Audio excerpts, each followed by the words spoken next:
आले सय्यदना अपना पन करो जारा क्यों तो तुम्हार अपना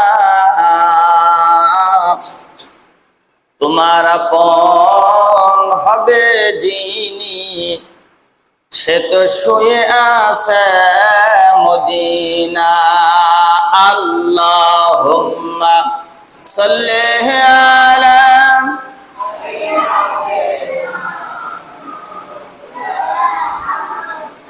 जोरे शोरे वहलायाले सय्यदना कबे जानी डाकाशिबा एबारी घर सरिते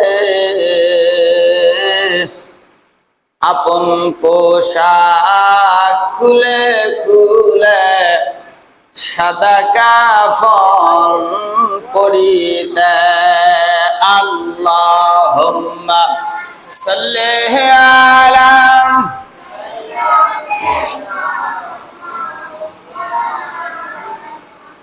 वअला आले सय्यदना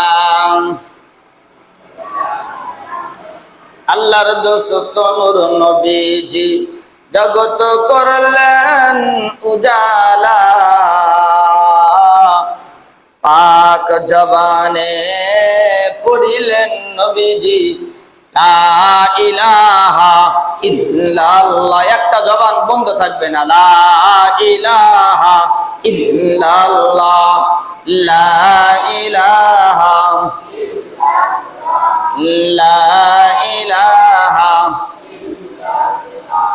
ला इलाहा मैं आशिक मौला हूँ मेरा इश्क निराला जुमला जहां जिनकी तजल्ली से उजाला ला इलाहा ला इलाहा ला इलाहा इल्लल्लाह मुहम्मदुर रसूलुल्लाह सल्लल्लाहु अलैहि वसल्लम। सम्मानित हाजिरिन, सर्वप्रथम আল্লাহ পাকের শুকর যে আল্লাহ পাক আমাদেরকে দুনিয়াবি সমস্ত ঝামেলা থেকে ফারেক করে হাজারো লক্ষ কোটি মানুষের মাঝ থেকে যাচাই এবং বাছাই করে দিনের একটা পরিবেশ, দিনের একটা মজমায় আসা বসার তৌফিক দান করেছেন। কালেমাত শুকর আদায় করি, সবাই দিল থেকে একবার পড়ি আলহামদুলিল্লাহ। মানুষ আল্লাহ পাকের সবচেয়ে দামি একটা সৃষ্টি, আর মানুষ এত দামি যে এই মানুষের জন্যই আল্লাহ পাক পৃথিবীর সবকিছু সৃষ্টি করেছেন।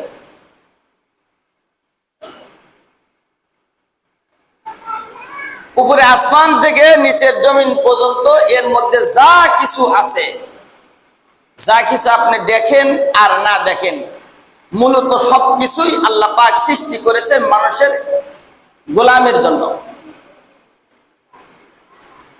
সবকিছুই তার আমরা দেখি না, বহুত কিছু আছে আমরা না দেখি। যেগুলো না দেখি এবং যেগুলো দেখি সবকিছুই মূলত মানুষের খেদমতের জন্য আল্লাহ পাক বানাইছেন। সৌরজগৎ, আসমানের উপরে যেগুলো আছে এগুলো অনেকেই তো আমরা দেখি না, এগুলো আল্লাহ পাক মানুষের খেদমতের জন্য বানাইছেন। ওই যে আল্লাহর এক ওলি নদীর কিনার দিয়ে হাঁটতেছেন, হাঁটতে দেখে যে একটা কচুরি পানা পানির উপরে ভাসতেছে। আল্লাহর ওলি নদীর কিনার ধরে ধরে যায়, কচুরি পানাটাও পানির উপর দিয়ে যাচ্ছেন। এমত অবস্থায় আল্লাহর ওলি চিন্তা করলেন, এই কচুরি পানাটাকে আল্লাহ কেন বানাইলেন, এর দ্বারা মানুষের কি ফায়দা হবে। ঠিক তখনই আল্লাহ পাকের ওলি বলেন, আমি দেখি একটা বিচ্ছু, বিষাদার একটা বিচ্ছু নদী পার হয়ে আসতেছেন। আসতেই বিচ্ছুটা কচুরি পানার উপর উঠে বসলো। আল্লাহর কুদরত বোঝা বড় দায়ী। নদীর পানির ঢেউ কচুরি পানাকে আল্লাহ পাক কুদরতি ভাবে নদী পার করে অপর কিনারায় পৌঁছাইয়া দিলেন। আল্লাহর ওলি বলেন যে আমি নদীর এপার থেকে দেখি, যদি এখানে বসে থাকি তাইলে তো আল্লাহর কুদরত দেখা যাবে না। আমি নৌকা মাঝে নদী পার হলাম আর চিন্তা করলাম যে আমাকে পার হওয়ার জন্য আল্লাহ পাক নৌকার ব্যবস্থা করছেন।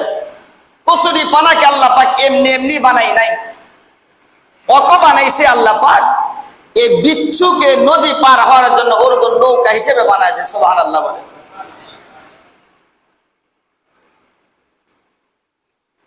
আল্লাহর ওলি বলেন যে কচুরি পানার উপর থেকে বিচ্ছুটা নেমে একটা পথের পথ দিয়ে রওনা করলেন। আল্লাহর ওলি বলেন আমি দূরত্ব বজায় রেখে ওর পিছে পিছে যাইতেছি আর চিন্তা করতেছি তুমি নদী পার হয়ে আসছো কচুরি পানা হয়ে, আর আমি পার হয়ে আসছি নৌকার মাঝে। আল্লাহ পাক আমাকে এজন্যই পাঠাইছেন যে তোমাকে মেরে ফেলো, এজন্যই আমাকে পাঠাইছেন। হামদে বেহাদ মর খোদায়ে পাকেরা, হামদে বেহাদ মর খোদায়ে পাকেরা, আকে ইমাদাদ মুশতে খাকেরা, আকে ইমাদাদ মুশতে খাকেরা, আকে দর আদম দমিদ উরুহেরা, দাদে আস্তু ফানা জাতুন হেরা। মুসলমান ভাইরা আমার, আল্লাহর ওলি বলেন যেই মাত্র বিচ্ছু সামনে সামনে যায় আমি দূরত্ব বজায় রেখে বিচ্ছুর পিছনে পিছনে রওনা করলাম। বেশ কিছু দূর যাওয়ার পরে দেখি বিশাল চটিয়াল একটা ময়দান, একটা মাঠ, মাঠের মাঝখানে একটা গাছ, গাছের নিচে একটা যুবক শুয়ে আছে, সুন্দর মুখে দাঁড়িয়ে আছে, সুন্নতি দাড়ি, মাথায় পাগড়ি ছিল, পাগড়িটা খোলা সাইডে রাখছে, সুন্দর দাঁড়িয়ে আছে, হাতে একটা লাঠি আছে, জুব্বা পরিধান করা একটা যুবক শুয়ে আছে। দূর থেকে দেখি সাইড দিয়ে ঘুরতেছে আর খাইতেছে।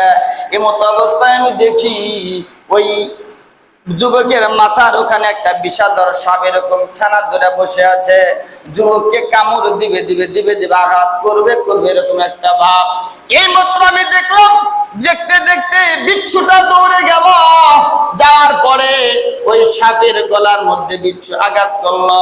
ও মুসলমান, কামালউদ্দিন দিমরি রহমাতুল্লাহি আলাইহি জামি আজহার বিশ্ববিদ্যালয় আরবি প্রভাষক, উনি একটা বই লিখছে হায়াতুল হায়াওয়ান, কিতাবের মধ্যে লিখছে বিচ্ছুর বিষ সাপের জন্য প্যারালাইসিসের রোগী যেরকম করে, যেই মাত্র বিচ্ছু সাপকে আঘাত করছে, কামড় দিছে, অমনিতেই সাপের প্যারালাইসিসের মতো একটা অবস্থা হয়ে গেছে।